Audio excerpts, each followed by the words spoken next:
BPMNation.com. All right. Got a big show planned for this morning. I don't know who I'm talking to. I'm the only one here. Let's get... Oh, there's my chime. Let's get ready to do this. All Natural Being. Warning, All Natural Being with Brian Brawdy is designed to shake your sense of self to the core. It's full contact psychology with an empowering twist, a philosophical loofah for your soul. For those of you not ready or comfortable releasing your inner superhuman, listener discretion is advised. Here's your host, Brian Brawdy.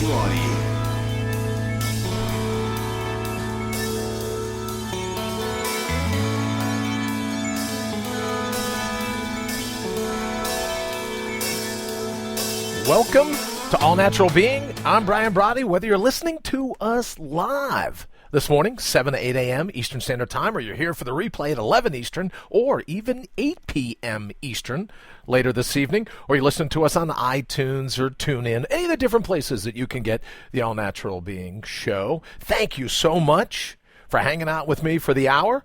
You know, it's a little optimistic of me. You might go, oh, well, I can only take you for about 30 minutes. So whatever time frame you get to hang out with me in today's version of All Natural Being, I'm very excited to have you here and be sharing this with you. We got a really cool show planned for today, and I'll tell you why. It's because it's a show that deals with how to unload your mind. All this constant search for happiness and success and fulfillment. What if we're going about it the wrong way? And that's what we're going to focus on today on All Natural Being. Because as you know, I think you should lead a euphoric life, not a lackluster life. That's why I'm here. I'm not surrendering to the tedious and the bland. And it surrounds us. It's everywhere. It's so easy to tap out. It's so easy to nod off today. But what if happiness is about just showing up in the moment? Being able to decode and uncover the clues that this particular moment has. And the sole purpose of those clues are to guarantee your happiness and success, to guarantee your fulfillment. We're not designed as human beings to live with our head just barely above the water, treading, worrying, running around after some elusive sense of contentment or fulfillment. That's not what we're all about. It's not what you're all about. You're here to live a life that thrills you. That's the gig. That's the deal. A human mind. A human brain, a human body, human borders, our surroundings, our labyrinth. Remember always, ask yourself, who am I? Where am I? And what am I going to do about it? So we're here in life to pay attention to the synchronicities, the serendipities, the chance coincidences, the flukes, those things that just bubble up in the moment when we go, holy cow, that's exactly what I'm supposed to be focusing on. And that's why we say all the time, don't buy into the craziness of the carrot at the end of the stick. Because we spend all of our time, we're going to talk about it here in a little bit, about how our minds are so packed with binge thinking, with plotting and planning for the future, that it's not open enough to take in what's happening right now in this moment. It's not open enough to be able to tap into the truly, just not a riff, but truly unimaginable power of living in the present moment. But we got so much crap bouncing around in our brains that we can't see what's right in front of us. And I think because of it, way too many of us die long before the caretaker digs our specific hole in the ground. And as you know, if you've been following the show, I believe that there's a precursor to biological suicide, and that's philosophical suicide. That's when we forget who we are. That's when we suffer from the blind spots, the apathy, which leads to atrophy, and the atrophy, which leads to amnesia. We're going to talk about that a good bit tomorrow, this sense of mental atrophy of your mind. But for right now, today, we're going to focus on the anaerobic aphorism. And the anaerobic aphorism, as you know, is put up every day, the day before, so that we can kind of kick it around. Maybe think about it as we're falling asleep. Maybe you don't even look at it, so you'll just think about it in the morning when you get up and you head on over to allnaturalbeing.com. But the anaerobic aphorism for today is that happiness and success always chase a soul on fire. So maybe we have it a little backwards. Maybe we're busy, so busy, frantically searching for it, that if we just focused on our all-natural being, it would be chasing after us. You know, we hear all the time, oh, confidence is an aphrodisiac. Everyone digs a confident person. Well, what if happiness and success are the same way? What if happiness and success, what if they're attracted to passion? What if they're attracted to a sense of self? A self that venerates who it truly is. A self that shows up and remembers who it ultimately is. It could be. Everyone talks about how great happiness is. Why is it so few seem to really have it? If it's such a great gig, why are so many without it? I mean, all you got to do is look in the news, head to the store, talk to family and friends, talk to the people that you know, hang out on social media, and you realize that so many people don't have a sense of happiness in their life. How is that? If it's so important, how can so many of us be missing it? And I think as we trade philosophies, we think that life is supposed to be a struggle. It's supposed to be backbreaking. We're supposed to tread water, barely keeping our heads above the surface, running around frantically, hopefully, treating God, however you define the divine, like a giant ATM. Oh, one day I'll be happy. One day I'll be fulfilled. One day I'll be successful. And our minds are so clogged. It's like if you have like a portable phone, a cell phone, iPhone, whatever they're called. And maybe you have call waiting on it. But did you know, like, if you have a call waiting plugged in and you're on the phone with someone, one person calls, it says, hey, you got an incoming call. But if that one person's on call waiting, you're on the call that you're in, the third call automatically goes to voicemail. It's not like they have a call waiting for the real call. Well, what if our minds are set up not unlike the same way? It's a human mind that designed the phone. What if we're so busy worried about the future, so busy worrying about everything that's going to happen, that when those tips, those secrets, those fingerprints of providence, when they try to get our attention, there's too many people in call waiting. We got too many other things going on to even be able to take the call. So it goes to voicemail. And then, depending upon how hectic, how hurried your day is, who knows when you'll get to that voicemail.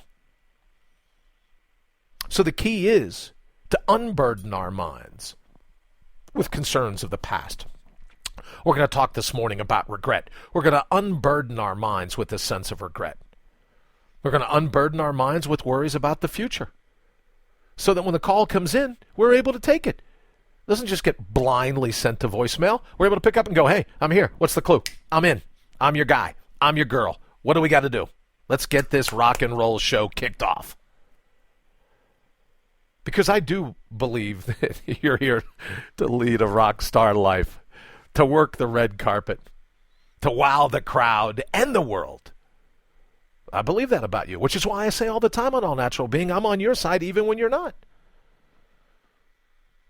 So all I'm suggesting for today's All Natural Being is let's talk about how we can lose some of the baggage so that when the pristine calls, we're available. All right, so we have 4 segments today, as you know, right? So these are the segments that I hope to get to throughout each morning show. So segment number 1, The marrow of your mind. Now, the French novelist Marguerite Yourcenar has a great quote for it. And every time I think of this, it's just a quote. This is 2 words. But every time I think of it, I also think of Stevie Ray Vaughan and his song, Living Life by the Drop. But Marguerite Yourcenar calls it your soul's sap. Think about that, just like sap of a tree. Your soul has a sap. Your soul's sap. So how do we tap into that sap? There's another author that I dig, Herman Hesse. And his suggestion was that we hear the teachings of our blood pulsing through us. We hear the teachings of our blood pulsing through us. So maybe our soul sap pulses as well. Which is why, right here this morning, All Natural Being, I'm going to redefine. You've heard before, fight or flight. If you've listened to me, you've heard about fight, flight, and freeze. What happens when you're confronted by something, some unknown thing pops up, and you get all these chemicals coursing through your body, right? Subconsciously, the mind's like, uh-oh, mayday, mayday. Got to get some chemicals in here. This is going to be something. I need some energy. Don't know for sure what I'm going to do yet, but I need some energy. Let's get those chemicals coursing through our blood. Well, this morning, right here, All Natural Being, or this evening, this afternoon, whenever you're listening, All Natural Being, I'm going to add a 4th F. So our options, when our pulse quicks up, our pulse quickens, it picks up, we can show up. So we can add that 4th F. Our options are fight, flight, freeze, or focus. Fight, flight, freeze, or focus. No action required, just awareness. So if our soul sap is really pumping through us, then it would stand to reason that when our pulse quickens, it's like, wait a minute. It's like we're getting a telegram, got an incoming call. All lines are open. Let's see what we're up to here. So, as you know, we talk about fight. You get these chemicals because you're ready to go to, you're ready to go battle. Flight, because you are out of here. Freeze. They call it the dorsal dive, right? I'm petrified. I'm standing here. Not gonna move. Maybe if I don't make eye contact, it won't see me. Or we could say, let's take those chemicals. Let's take our soul sap, if that's right. I love that term.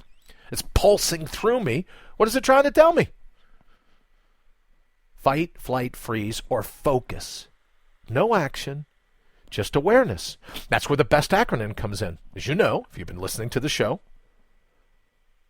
breathe in, exhale, scan your horizon, then take action. So when that pulse quickens, you can take a deep breath, you can exhale, and that's why I call it 20-second victory. Yes? 20 seconds, doesn't take much, but 20 seconds if you take a nice deep full breath. And now your ego's going to be like, wait a minute, pick a card, any card, fight, flight, freeze, or focus. It's probably not even going to say focus, forget that. The ego's just going to go pick a card, any card, 3-card Monty. Here you go. What do you want? You want the dorsal dive? You want to giddy up and get out of here? Or you want to stand here and go to guns? What do you want to do? What if you and I go, no, I think I'll focus for a minute. I think I'll take a deep breath. I'll exhale, scan the horizon, and then take action. And when we look at what actually is happening, when we're run by our intellect, not our emotions, not the chemicals, when we decide we're going to use the chemicals aren't going to use us. Remember? Ram Dass, the mind, it's a great servant, horrible master. In that moment, we go, wait a minute. Everyone, slow your roll. Calm down. Let's figure out what's going on here. Well, that's the fight, flight, freeze, or focus. And it's my understanding. It's what I believe in my heart, from the marrow of my mind, that when you slow down, you see what's going on, there's a lesson there. Absolutely a lesson there. It's your soul trying to talk to you.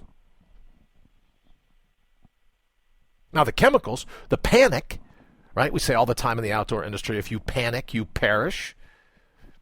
because you're not getting the counsel of your soul in it. You're just like, well, I got to do something, so let's just boogie. Let's get out of here. Or you could say, no.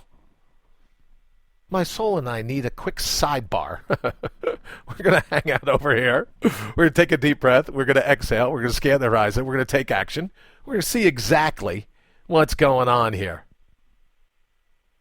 But before we leave the segment, I want to get back to this concept. Oh, and we got a lot to get to today also in around the web. Some great stories out there that I want to make sure that we're able to get to. So let me wrap up segment number one.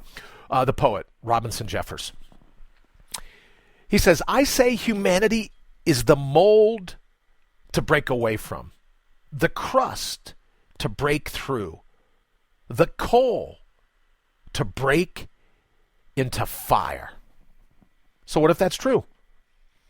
If humanity really is the mold to break away from, the crust to break through, the coal to break into fire, maybe he was onto something. Maybe that's the soul sap that needs to get out. We got this thick, heavy-duty bark. Maybe that's the crust we're supposed to break through. When we hear the teachings of our blood pulsing through us, maybe that's what we're supposed to do. We're supposed to break through that crust, break away from that mold. We talk all the time about Kevin Kelly's quote, what if being human is a choice? Well, channeling your all-natural being is certainly a choice. We'll talk a little bit more tomorrow about, what a brave soul, why I think people that channel their all-natural being are in fact a rare mental breed. What if it takes a rare mental breed? I don't want to give away tomorrow's show, but what if it takes a rare mental breed to break away from the mold that is the herd? A crust to break through. Robinson Jeffers. I think you got it going on. All right, we're going to take a quick break, and then we're going to get to segment 2, and then Around the Web. IPMNation.com. All right, IPM, just like I think your mind should be. Independent, provocative, mobile. Independent, you want a mind that thinks for itself. Provocative, you want to poke yourself in your chest whenever you can. Right? We want to learn some of these things. What's going on? What are we up to? Mobile, flexible, have some stamina, the ability to change on a moment's notice. And people go, oh no, you got to ingrain, you got to stick to that path. Well, maybe you don't. Not in the labyrinth. Lefts, rights, ups, downs, pivots, swerves. No dead ends, only cul-de-sacs. So it's with this concept of dead end and cul-de-sac that I wrote this morning. Yeah, this was about 3:15. That I wrote, shoulda, coulda, woulda. How we should read our regrets. I found it fascinating that a part of the root of the word regret is also to greet, to say hello. So a regret and greet, coming from the same root word, made me think of intimacy and instinct. And I can't think of instinct without thinking of Ralph Waldo Emerson, the poet, if you don't know him, which says to trust the instinct to the end, though it can render no reason, right? We've got a gut feeling. The gut can't give us any reason why we should pay attention. But Emerson says, trusting it to the end, it shall ripen into truth, and you shall know why you believe. So our regrets, shoulda, coulda, woulda, those are the things that we didn't greet in the moment. We didn't engage in the moment. When our instinct, when our pulse, for whatever reason, it quickens, we didn't greet it. We didn't engage it. We had no intimacy. We didn't show up in that particular encounter. We decided to either freeze. Right? I was thinking of the Gorgon Medusa. Remember from Greek mythology? If you looked at this with her, she's got all the snakes, automatically turn the stone. Freeze. If we do that, how are we going to learn? There's no intimacy, no relationship, no sidebar with our soul going, hey, wait a minute, if you're sending me a little hint, wink, wink, nod, nod, I'm missing it right now. What am I supposed to be taking from this? Because if you believe Emerson, and I do, trusting it to the end, it shall ripen into truth. I love that word, ripen. It shall ripen into truth, and you shall know why you believe. So when we live in the labyrinth, our only real goal is growth. In this moment, this particular moment, the only moment we have. No head games, just a heartier sense of self. So let's think about some of the regrets you have. If you pick a particular regret in your past, can you look back on that regret and go, nothing I can do about it now. But as far as it being a lesson, a cognitive cairn, right? The stacks of rocks that are piled up in the wilderness to let you know if you're moving in a particular direction. What if it's a cognitive cairn? What if your regrets go, maybe I could have handled that a little differently. Maybe it's situations, maybe it's relationships. But ask yourself, in terms of the regret, did you grow from it? Did you just grab it by the throat, right? Beethoven's quote, I will grab fate by the throat. Did you grab your regret by the throat? Learn everything you could? Talk about a heartier sense of self. Did you learn everything you could from that? Then technically, it's really not a regret. It's more a revival. Because yes, there was a situation that didn't work out perfectly, but you learned from it. You moved on. It doesn't control you in a moment. You're not a puppet from your past mistakes. You're not. A marionette from those moments in the past that didn't work out the way you really wanted, so now it's going to be able to play you like a banjo, puppet on the end of a string? No way. That's how we release the power of regret. It's going, hey, yep, there was a lesson. Probably could have learned it, maybe, don't know. You ever had a regret that you could have learned from a little quicker than you did? I can be a blockhead too. But when we look back at our regrets and we learn from them, it releases any power they may have over us. No more head games, just a heartier sense of self. We'll be right back. You're listening to All Natural Being with Brian Brawdy. How much longer will you let them hijack your head and your heart? All right, how much longer are we going to let them, and by them, more times than not, I mean us, you and me, inside and outside, how much longer we're going to let them hijack our heart and our head? So here's what I wanted to do in segment 3. Oh, don't forget, 331-684-7685. Those of you that dig the alphabet more than the numbers, that would be SOUL. 331-684-SOUL. And I'm supposed to tell you that standard texting message things, if you're over your minutes, apply. So think about that before you give me a holler. Let me know what you're thinking. You can also reach out to me on allnaturalbeing.com. Give me your email. I'll trade you mine. We can hook up that way. Facebook, Brian Brawdy Official is the way to reach me over there. And, of course, at Twitter, at Brian Brawdy. I try to do more and more on Twitter, but you get the point. If you need to get a hold of me, you can most certainly hit me on Twitter. All right, I want to talk about how we can keep them from hijacking our head and our hearts. So, as you know, each morning I get up and I set out to write these shows. Here's what I want to do. I want a show about living in the moment, trying to be as close as I can to living in the moment. If I'm all about the impromptu, the improv of living in the labyrinth, and I write these shows 3 weeks in advance, it doesn't seem honorable to me. It doesn't seem congruent. Just doesn't seem right. So I get up every morning. And just to give you a little bit of an idea, a little behind the scenes, I have like Google somethings, and I have, I don't know, these different search engines. So I'll put in all the different things that I want to talk about. Cognition, neurons, mind, meditation, stuff like this. So each morning I get 4 or 5 different emails of stories from around the web. So this would be a great segue. Let's do segment number 3, and then we'll go into some of those stories, because these stories are some pretty cool ones today. But every morning, a majority of the stories that I get are reports of people trying to demystify meditation. And they're saying, oh, it's not this, It's not that. You don't have to do this. You don't have to do that. So for me, I wanted to find a way once and for all to dispel, right? Because meditation is how I think you reconnect with your soul sap. Once you do, that's the actual fuel for your fire. And once your soul's on fire, once you let it off the sidelines, once you look in the mirror and go, that is it. I'm not living another mediocre day, not a freaking another one. When you do that, happiness and success, they're like two little prairie dogs. Remember out west, you see a prairie dog, head pops up, kind of darts to the left, darts to the right. Your happiness and success goes, hey, wait a minute. What's going on here? I don't recognize that person. I'm not going to put up with mediocre anymore. What? What's going on? All right, let's get some more. Let's get some more of the gang.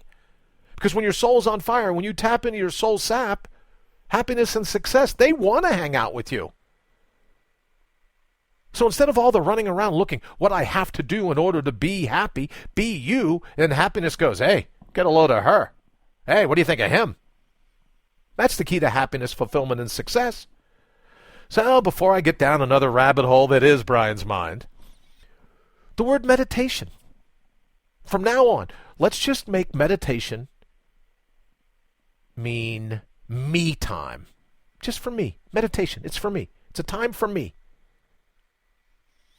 And if you look at the word meditation, it begins M-E-D-I, medi, just means the middle.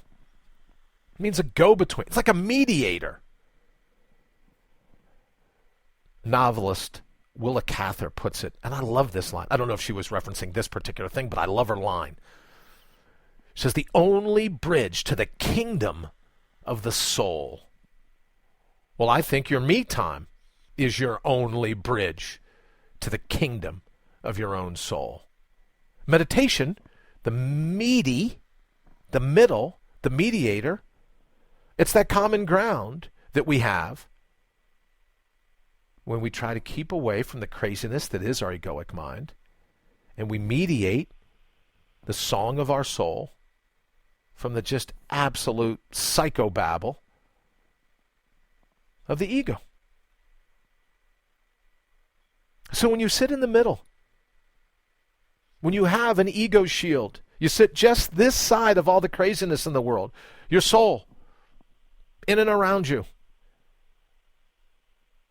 You're the mediator. You get to decide in that moment. Does your mind work for you? Or do you work for your mind? Are you enslaved with the binge thinking? So meditation is just me time. It's just the ability to sit, take in a deep breath, exhale, scan your horizon, and then take action that supports you in that moment. Now, this isn't a prescription to be a narcissist, isn't a prescription to be selfish. I hear people all the time, well, you're just suggesting that people abandon their responsibilities. Oh, really? That's what I'm saying. What are you doing here? You should be over watching Fox and Friends. Whatever you watch. No one's suggesting that at all, least of all me. But when we look at meditation as me time, the ability just to enjoy your own breath, your own inhale, your own exhale, the ability to say, well, wait a minute, mind, let me check my 6. Thanks for all the heavy lifting. I'll take it from here. And then we think, then we talk, then we take action. So from now on, let's just you and I agree that meditation is nothing more than me time. Don't worry about your knees. Don't worry about your back. Don't worry about finding a quiet place. Don't worry about the position of your fingers. Don't worry about the position of your eyelids. Don't blah, blah, blah, blah, blah, blah, blah, blah, blah, blah. Meditation, me time. Wherever you are, standing, sitting, walking, pay attention to your breath. Celebrate who you are a little. And that, I think Willa Cather is right. That is the only bridge to the kingdom of your soul. All right, so here's what we do. Segment 4 is going to be cool. I want to get back to that, but I also right now want to get, because some of these stories are just great.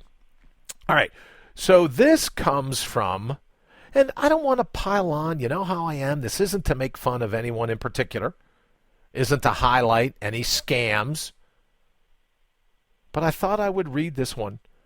It's from a blog called Stat, reporting from the frontiers of health and medicine, Stat News.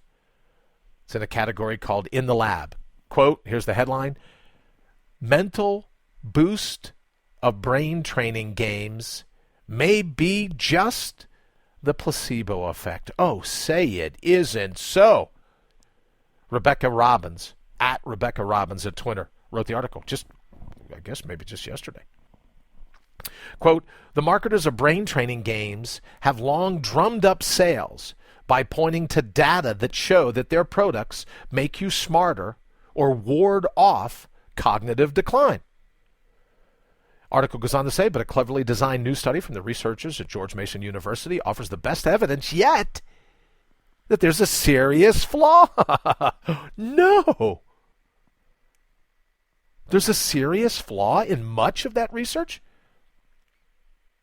As she says, the problem?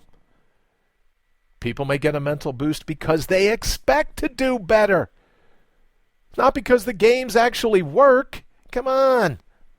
Quote, this study seems to strongly support our concerns that brain training effects might be nothing more than placebo effects, says Walter Boot, cognitive psychologist at Florida State University, was involved in the research. The new study, published Monday in the Proceedings of the National Academy of Sciences, flipped the script, moved the veil, yanked the tablecloth out from under the plates. Most brain training research. The 50 study participants played the same memory boosting game, let's call it. But they were recruited in two different ways. One of the buzzwords was brain training and cognitive enhancement. And the other one was just participate in a study. The former group of 25 saw a 5 to 10 point IQ boost after playing the game. The latter showed no cognitive improvement. So, if you're playing a brain training game, IQ through the roof. Well, it all depends where your ceiling was to start, but you know what I mean. 5 to 10 point boost if you think you're playing an IQ improvement game. If you're told you're in a study, you do the same thing. Same mental gymnastics. All of it. Zippo, zilch, nothing, zero, no increase. According to the article, the arrangement was not just hypothetical. After conducting the study, the researchers emailed the academics who had published the research on cognitive training and found that 17 out of 19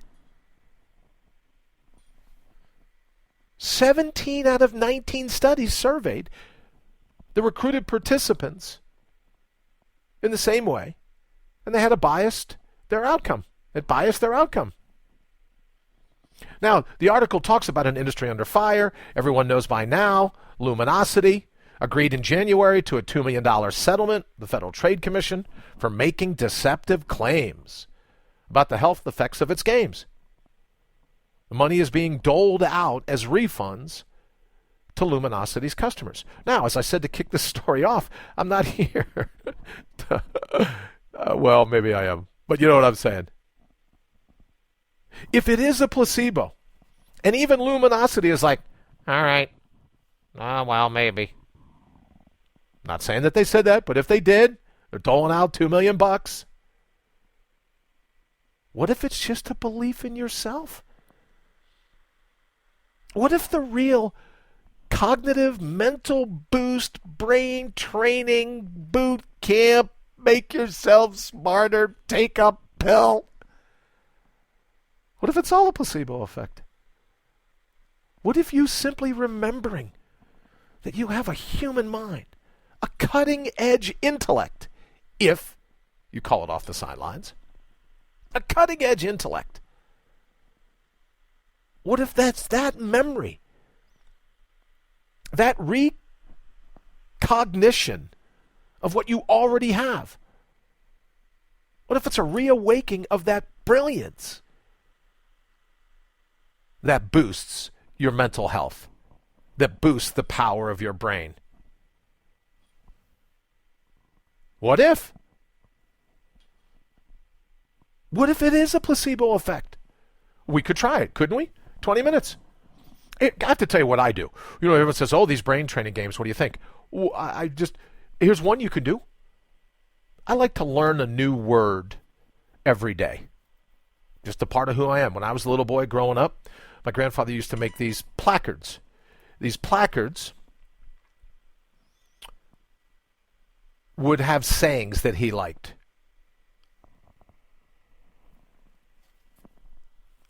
And he would write them out, have ink, put them right up on the board, and he would post them for his family, his friends, people at Rotary. So for me, I've always been into the way words flow together. No games, no luminosity, no nothing like that. Maybe make a goal of once a day learning a new word.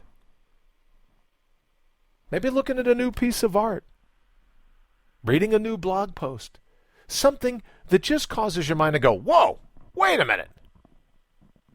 Maybe there's a little something more to this thing called life.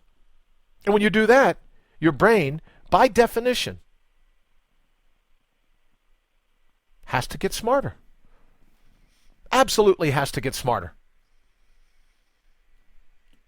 No charge. Maybe you could. Here's something else I'll do from time to time. You ever go to wash your hands? You go, oh yeah, of course I do. I squirt on some soap and I run the water and I run my hands under the water. Ever take the time to just slow down and actually feel the individual ridges of your fingertips going back and forth in the soap? 10, 15 seconds, 20 if you want to do a 20-second victory. But we can retrain our brain, retrain our mind for mental health by just paying attention to the feeling of our fingertips. You could do it smelling flowers. You could do it, instead of gulping down our food, guzzling down whatever we're doing, you take a moment to really feel how it tastes. That's mental brain training. That's all we need to do. No more hocus pocus. No more hooey. No Pollyanna nonsense. Pay attention in the moment. Be the mediator of your own mind. Don't let the ego go, oh, we don't got time to stand here and wash our hands. What? We got to get going. We got a bucket list. We got a to-do list. We've got all these goals for today. No. Why don't you take a little break? Shuffle on over there to the side, hang out in the shadows, the backwaters, the nooks and crannies, the cubby holes. You know where they are. Hang out in the cubby holes for a minute and give me 20 seconds to feel my own fingertips as I wash my hands. How about that?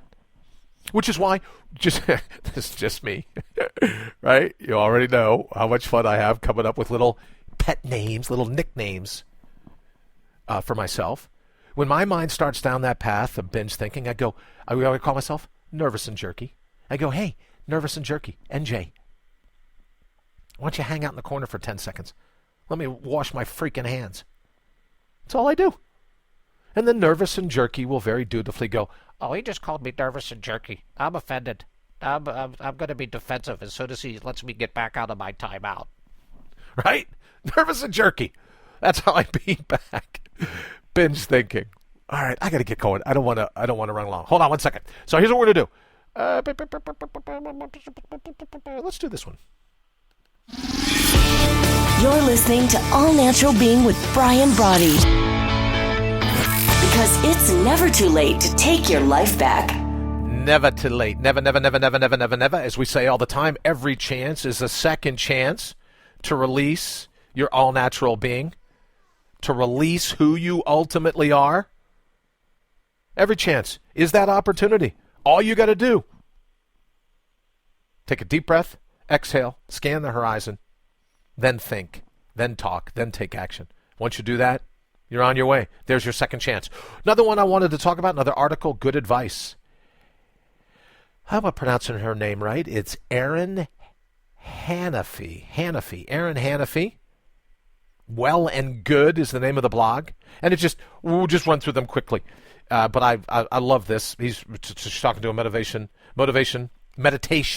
expert. And he's going over the myths. So what is this guy's name? His name is Mr. Cannon. Let's see if I can get his first name. Hold on. Please stand by. Oh, Jeff Cannon is a New York City-based meditation teacher. So I like his 5 myths. Myth number 1, the goal is to clear your mind of all thoughts. I've always been fascinated by this. Meditation, got to clear your mind. That's what I want to do. Oh, wait a minute. Your mind's here, and its job is thinking. So in order to do that, you want to clear your mind of all thoughts. Well, if you clear your mind of all thoughts, how will you know you have a mind that's been cleared? So I love that. It's not about clearing your thoughts. It's about paying attention. It's about showing up. It's about being here. We don't have to embrace them. We're not going to date them. Not going to become friends on social media. We're just engaging them. It's like a martial arts match. They pop up. We go, oh, look at you. Then we figure out what we're going to do with them. So I love his number 1 myth. The goal is to clear your mind of all thoughts. Absolutely not true. Myth number 2. You can somehow do it wrong. No. Forget the pillow. Forget the posture. Forget all the gymnastics. We're going to breathe in. We're going to exhale. We're going to scan our horizon. We're going to take action. BEST. That's how you bring your best. How can you do that wrong? Well, I suspect if there's all kinds of people out there wanting to teach you how to do it, they can't find fault with what you're doing, then there's really nothing to teach you. So here's what you can do. The best acronym.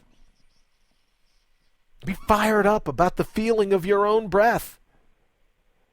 So I dig myth number 2. His myth number 3, you don't have to have perfect posture. Thank you. Where you been? You had me at hello. If you don't have perfect posture, you're wasting your time. That's absolutely a myth. You don't need perfect posture. Mental posture, yes. You need that ego shield. You need that buffer. You need that ability. That's all you need. If you can sit, if you can stand, if some part of you can be rooted into the ground, right? A good, like for martial arts, a good horse stance where your feet are firmly planted. If you can do that, great. If you can't, great too.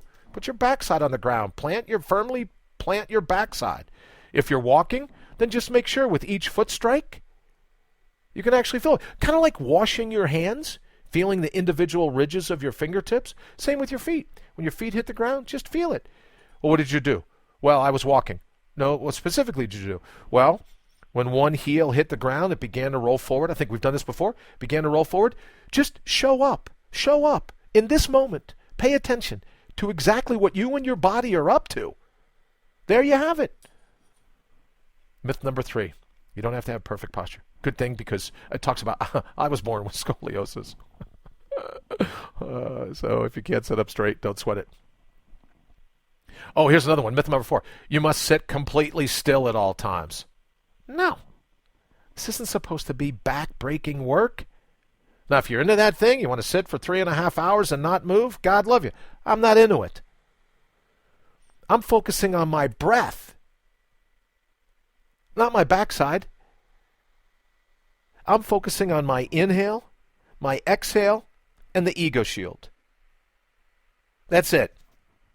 I'm focused on sending nervous and jerky to the corner.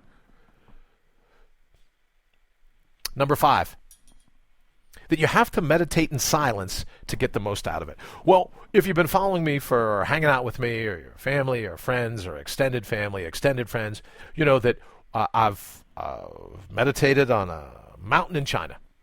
I've done it in Death Valley, the Everglades, Alaska. 49 states here in the States. Haven't been to Hawaii. I'd love to go someday. 49 states. Meditated, quote, end quote, meditated, in every single one of them. And you don't have to be. Look, if meditation for you is sitting on top of a mountain where you can barely hear anything, to me, that's the layup. Sitting in a cave in China, layup. You want to be good at it? Try in the middle of a football game. 100,000 people screaming. And you go, for 20 seconds, no matter what the crowd says, I'm not opening my eyes. I'm going to focus on the thoughts that pop up. Now I'm a fan. Now I'm impressed. You do it on the L, Friday afternoon in Chicago. Millions of people trying to get home, trying to beat rush hour. Do it then. Now you know what you got going on. If you can do it in perfect silence, God love you. It doesn't have to be. It's not where you are, it's what you're focusing on in that particular moment in all of time that counts. So we can spare ourselves all the just beating up on ourselves. Well, I don't know how to meditate, and it seems hard, or it seems too spiritual. We say all the time, sacred or secular, evolution or Elohim, big bang, big breath. However you come to this process, however you come to this recognition of your all-natural being, doesn't have to be a battle between science and religion. My understanding, in over 30 years of doing it, they're talking about the same thing, they just use different words. Absolutely talking about the same thing, they just use different words. Why do they use different words? Because that's what causes us to put money in the collection plates. That's what causes us to fund all of these studies, all these think tanks. So they got to keep the debate between religion and science alive, because if not, who else would pay to watch the show? So outside of all the division, when you breathe in, when you exhale, when you scan the horizon, and then you think, you talk, you take action, there you go. And whether it's just absolutely just the din and static is like a near shrieking level. I mean, it's easy for me to practice, to be honest with you. With two of my kids are pretty little. And when you listen to them screech at the top of the lungs, you can close your eyes and go, and practice then, right? They're running around playing, and it's like you're looking around and thinking, well, if I had nice glassware, it would probably shatter with that screech. You practice right then you got it going on. We'll be right back. No self-help industry tactics here. You're listening to The Real Deal, Brian Brawdy, with All Natural Being on IPM Nation. All right, here's another thing that I wanted to do quickly, and where we're talking into, we did segment 3. Segment 4, I want to talk about energy and free will. Because here's a question that I got the other day, sent to me in an email.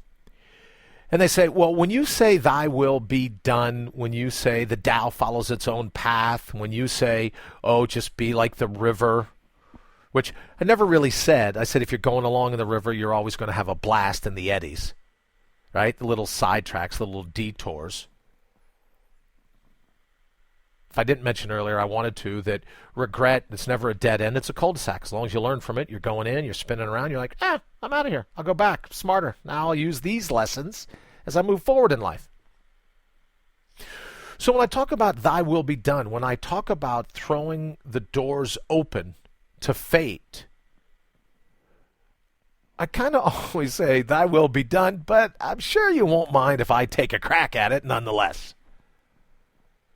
Reminds me of Benjamin Disraeli, the British, not because he's a prime minister, but he was a pretty prolific writer, poet, author at the very least. When he says that we're not the creatures of circumstance, we are the creators of circumstance.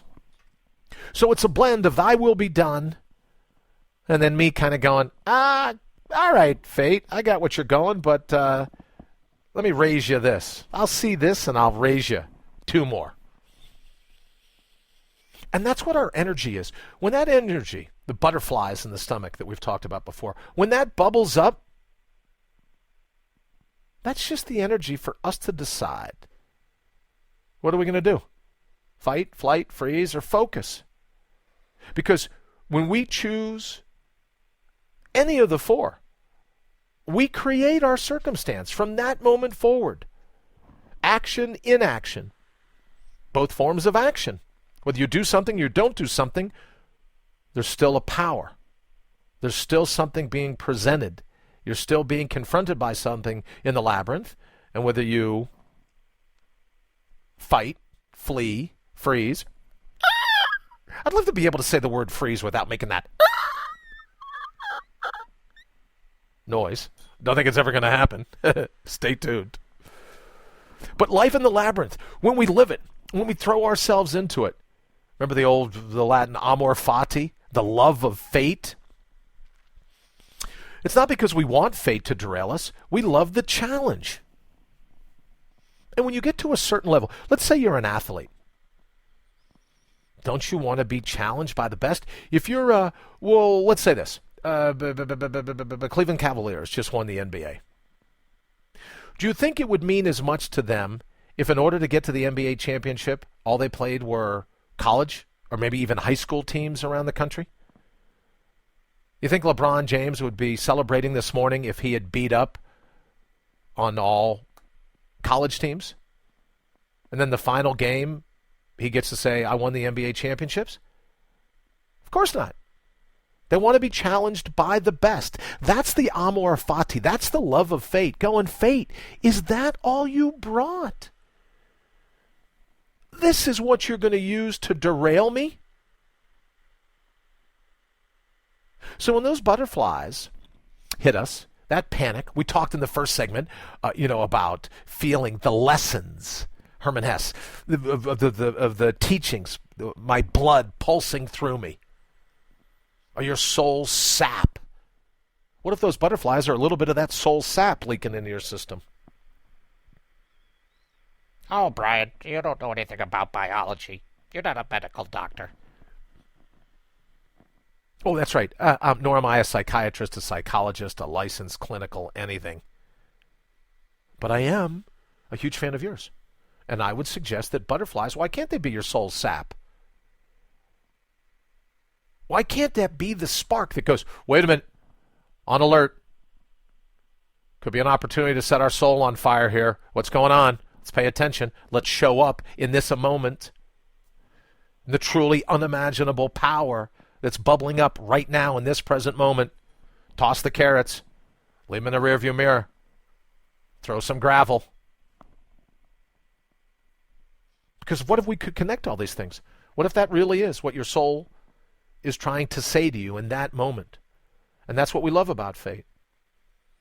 Is because when we listen to our soul, when we listen to our all-natural being, when we listen to our inner superhuman, there's nothing fate can do to us. So why wouldn't we love it?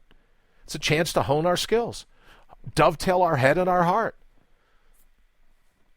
So I say all the time in the close, or the announcers say all the time in the close, till next time, bring your own bold. Bring it. Now, there'll be all the critics. We've talked about this, probably given them more time than we should. But you know who I'm talking about, all the people that will tell you why it won't work. Well, you could dig that negative criticism, couldn't you? You don't have to adopt it.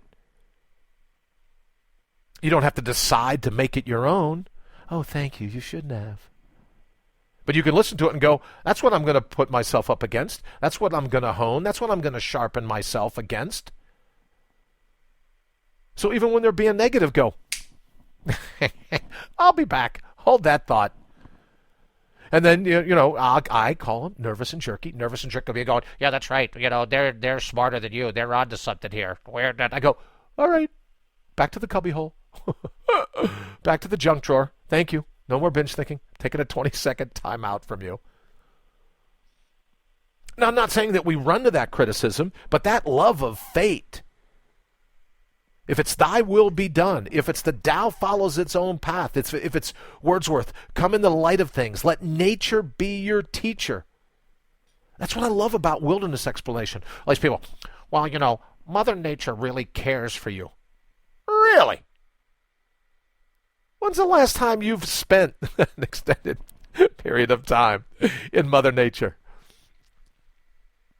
Oh, well. No. Not camping in the backyard of a Motel 6. When's the last time you spent a prolonged amount of time in nature? Nature is gunning for you. Flora, fauna, stinging bees or stinging nettles, whether they fly or they're attached to the ground. I say to people all the time, Mother Nature, you wake up in the morning and Mother Nature caresses you in the palm of her hand. Yeah, sure she does. Just like black holes, hurricanes, tornadoes, earthquakes, asteroid strikes. Yeah, ask the dinosaurs. Yeah. Oh, yes, us pterodactyls. We know Mother Nature loves us. Amor fati. That's the brilliance of being in the wilderness. Buddha goes into the wilderness. Jesus goes into the wilderness. Moses goes into the wilderness. Muhammad goes into the wilderness. They know that's when the voices come. That's when the challenge comes. That's Amor Fati. Lao Tzu into the wilderness. Joseph Smith, right, goes into the woods of Palmyra, New York. Joseph Smith from the Mormon faith. Amor Fati. Go out into the wilderness. And then when it says, thy will be done, you say, I'm with you. But just give me a quick 20 seconds here. Let me take a crack at this. And that's when you feel your soul start to stir. And again, tying in segment 3, we want that that mediator, that meditation, our me time, so that when nervous and jerky kick in, you can go, all right, time out, needle knits, which is another one of my favorite terms I call myself whenever I get started. I don't know where I came up with needle knits. Heard it somewhere. Time out, needle knits. Let me think this self through. Let me wash my hands. No head games. Just a heartier sense of self by paying attention to what's going on, by showing up in this moment. That's what sets a soul on fire.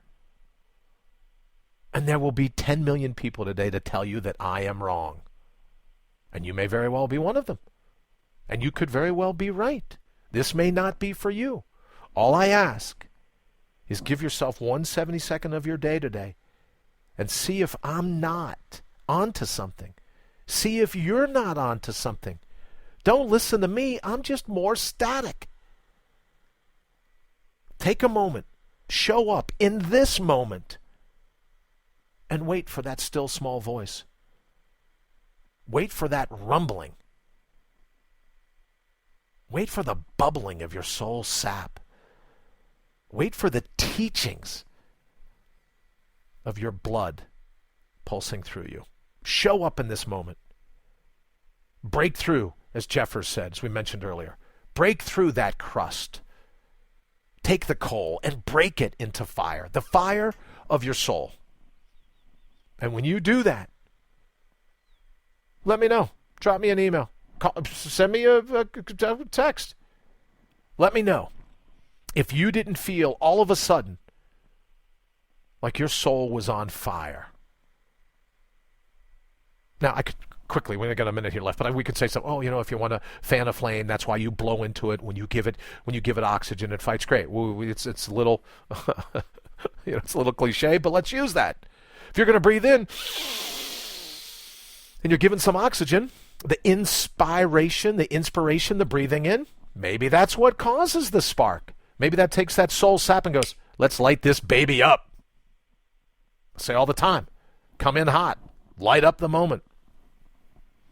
But don't listen to me. Don't listen to all the experts in your life. Listen to that still small voice when you see yourself in the mirror. All right, we got to go ahead and get out of here. Looking forward to hanging out with you tomorrow. Some other cool stuff about the soul coming. Very fired up about that. As always, don't forget, allnaturalbeing.com. Send me an email. I'll trade you one. And reach out on Facebook. If there's anything I can do in terms of a future show or anything that we can do to answer any of the questions, please keep the emails coming. I really dig them, the good and the pretty good. Right? There's never a bad email, right? The good and the not so good. And for those of you content and happy with the hate mail, please keep it coming. I love reading it all. All right, I'm out of here. Have an absolutely fantastic day, whatever time of day you're listening.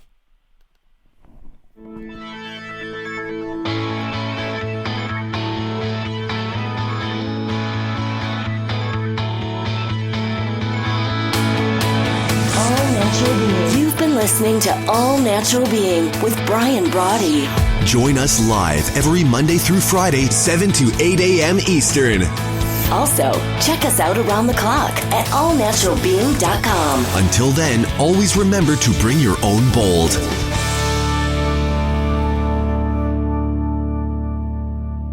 That's it. Bring your own bold. Grab a nice big cupful of your soul sap. Let's toast with that. See you tomorrow. IPMNation.com.